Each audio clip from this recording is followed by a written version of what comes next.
All right, class, today is test day. Hope everyone brought a number 2 pencil. Remember to keep your eyes on your own tests, no looking around for help. And I expect everybody to be silent. Anybody caught talking will receive a 0.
Right now, 3/4 of the fastest growing occupations require more than a high school diploma.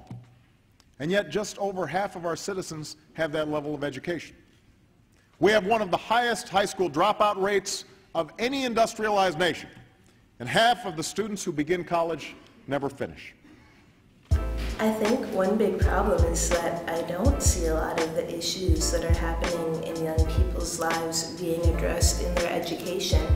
Learning for life means to me that you're able to analyze things in the future the same way you analyze the things you looked at in school.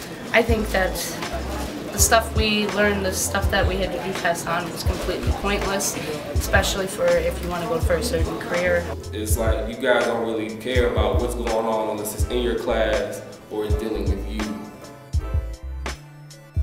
They're really two separate groups. Most people who make the decisions are not the key stakeholders for our education system.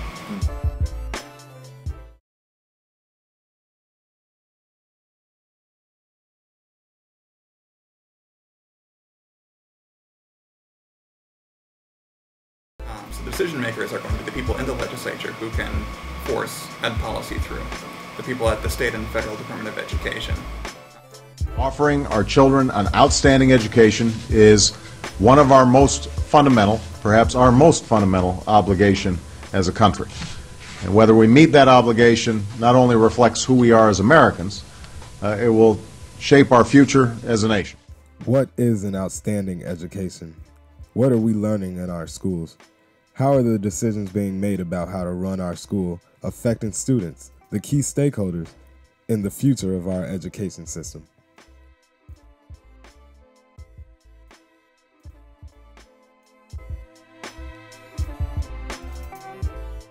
No Child Left Behind really accomplished two major things in education policy. One, it solidified the idea of testing as being one of the core components of how we evaluate education systems in schools today. I always remember I was hungry. You were hungry on test day? I was always hungry and distracted. It was semi-stressful. I mean, I'm a good test taker, so I mean, I was able to work it out. Before we start, like they'll have us do some activity to get us warmed up. Not really, but most of all, like even if you like are looking down, looking at you, like looking down, they'll expect you like you're cheating or something. When they put the test in front of you, it's like I wasn't expecting the questions that we got, because some of the questions that they prepare us for weren't what we were expecting. When I heard about the test day piece, I thought immediately of the race categories of the bubbles when you fill in your race. Pretty much hand you a piece of paper and expect you to do it and all that stuff. Usually we go around and we say our names and one thing we're concerned about in our grade. So I'll start. I'm Tasia. I'm in 8th grade and I'm concerned about homophobia. I'm Zaria and I'm in 8th grade and I'm concerned about racism. My name is Aida and I'm concerned about teen pregnancy. My name is Kennedy and I'm concerned about racism. My name is Noah. I'm concerned about homophobia.